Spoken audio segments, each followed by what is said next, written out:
Good morning বন্ধুরা, তোমরা সবাই কেমন আছো? আশা করছি সবাই ভালো আছো। এখন আমরা বেরিয়ে পড়েছি, বাজার টাজার করে ক্যাফে যাচ্ছি। ওই যে পিছনে শিবাঙ্গী ভিডিও করছিল, আমি বাইক চালাচ্ছিলাম তাই জন্য। তো ক্যাফে খুলেই আমরা পরিষ্কার করে নিলাম ক্যাফেটা, কারণ দিদি আজকে আসবে না, তাই আমরা একটু মুছে টুছে নিচ্ছি। তো ক্যাফে পরিষ্কার হয়ে গেছে, এবার ঠাকুরটা দিয়ে দিই।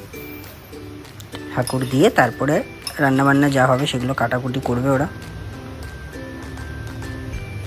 তো তার মধ্যেই নন্দিনী হাজির হয়ে গেছিলো। নন্দিনী এসে শুরু হয়ে গেছে, এসে পেঁয়াজ টিয়াজ কেটে নিল। মাংস হবে আজকে আমাদের। তো এদিকে আমাদের জোম্যাটোর হাইপারে অর্ডার ঢুকে গেছে, অর্ডারগুলো দেখে মিলিয়ে নিচ্ছিলাম। মিলিয়ে নিয়ে রান্না হয়ে গেছে, এবার আমরা খেতে বসে পড়েছি, তাই তো নন্দিনী?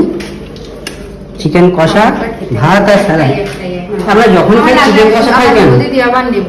হ্যাঁ, মাটন কষা খাই না।